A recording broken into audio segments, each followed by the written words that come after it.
From Anshe Sfard Beth El Emeth Congregation, it's time to take 10 Minutes for Torah with Rabbi Joel Finkelstein. Welcome to our discussion of Parshat Bereshit, the mystery of Chanoch, the mystery of Enoch. In the years prior to Noah, there were many people who lived very, very long lives. Methuselah lived the longest of all, 969 years. However, there was one character who lived less, only 365 years. And what happened to him? Vayitalech Chanoch et Elokim. He walked with God. He was righteous. He didn't follow idolatry. He was unusual. And Veinenu, he was gone. He was nowhere to be found. Because God took him. Where did he go? What happened? So we have different views as to what happened to this Chanoch figure and why it doesn't say simply that he died, as it says in many others. So Rashi, our classic commentator, he says, he was taken before his time. Why was he taken before his time? He was taken before his time because there were so many wicked people in those days. After all, the days before Noah, that God didn't want him to be swayed by the others, to become wicked like them. So God took his life, and vehimito. Rashi says he did kill him. He did die. Ibn Ezra, very clear. Mate, let's be very clear. Died, like in Jonah, the book of Jonah says, Kach na et nafshi, take my soul. Taking someone means that they die. No great mysteries here. However, if we look in the Targum Unkelos, the early Aramaic translation, predates the Talmud, coexistent with the Talmud. So in our edition, it says, Are emit yate. He's not around anymore. You know why? Because God killed him. However, Chizkuni says that the Unkelos, that same Aramaic source, says, Are lo amitate. His text says he did not kill him. And he's still alive, up in the heavens. The Radak, Rabbi David Kimchi of Provence, he says, no, what it means is, all of a sudden he's not there. Like sometimes someone dies suddenly, God forbid, and we say, wow, he was just here yesterday. Where is he? He's not here anymore. So he said he wasn't sick, he wasn't hurting, he was complaining about anything. All of a sudden he's just not there. But clearly he died. And he brings other proofs of verses that support this theory. Ki kacheni sela, one of the Psalms we often say at funerals, Psalm 73, verse 24, that one day God will take me when he takes me.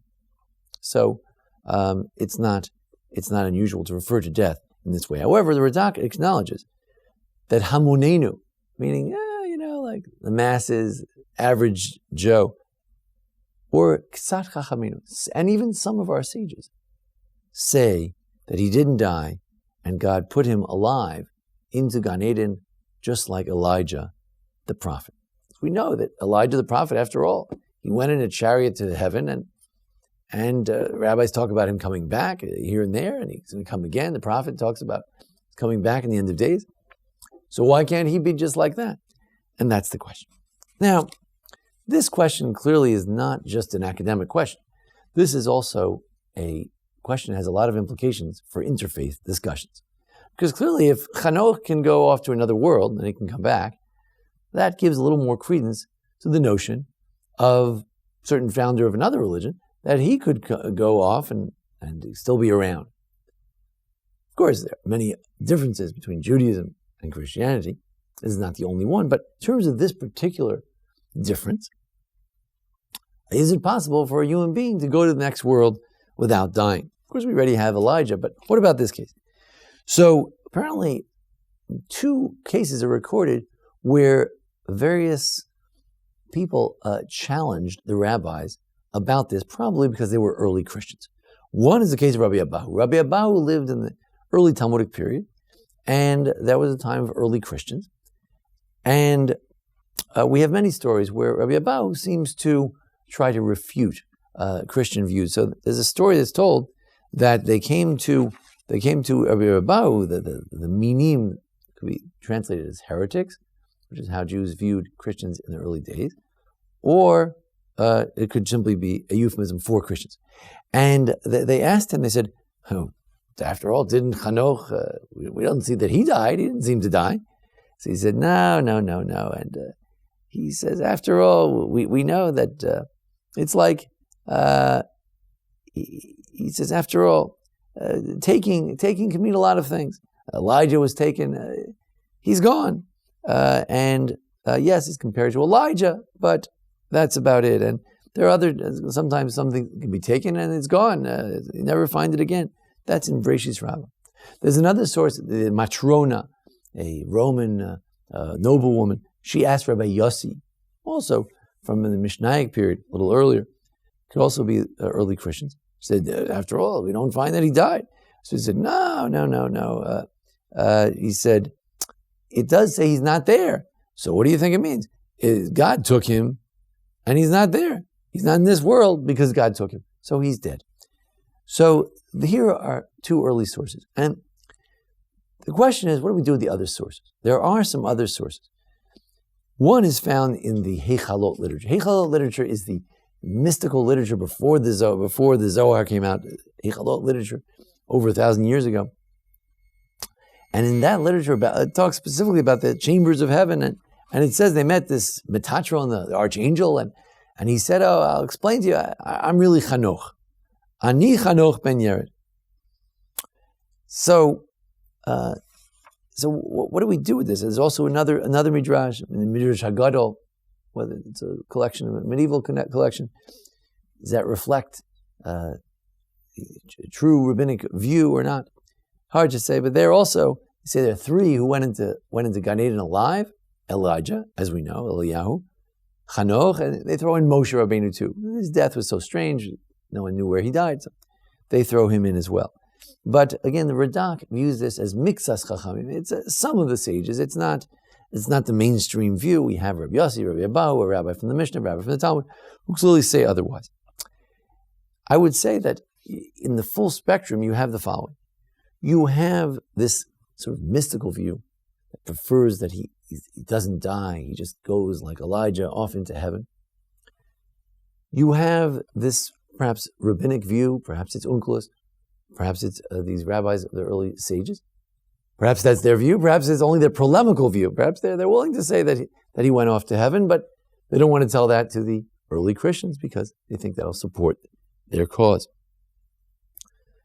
And then you have another extreme view, and Rashi reflects that, and it's also found in the Midrash Hanelam, and that is that not only did he die, not only is he not some archangel today, but he was potentially a sinner. He was not some kind of perfect human being. He was going to sin. God took him so he wouldn't sin. He was just like everyone else. And God took him so he wouldn't sin. So this is a more extreme view. He's either the archangel in heaven, one notch under God, or he is actually a potentially sinful human being who God took, so he would die a tzaddik, a righteous man. We have all these interesting kind of ideas. But the main thing is that, number one, even a person who's righteous could sin. That's what Rashi is telling us, that even someone who lives a righteous life and walks with God, you're never safe. You always have to be on guard. Here after the high holidays, to be on guard that we shouldn't slip, we shouldn't fall. That's the message number one. Message number two, the general rabbinic view seems to be that the human being cannot become God. There is a gap between God and man that cannot be bridged. We cannot go in that direction. Finally, there is this other minority rabbinic view, perhaps mystical rabbinic view, that says there are individuals, and the human being does have the potential not to become like God.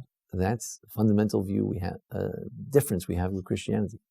Rather, the human being has the potential to be like an angel. That's atachsereu ma'at Elokim. It says in the Psalms, God made us just a bit less than an angel. For some, they can actually reach that angelic quality. Take Moshe Rabbeinu, for instance, he didn't eat and didn't drink for 40 days. That we, human being, like Elijah, we have that potential.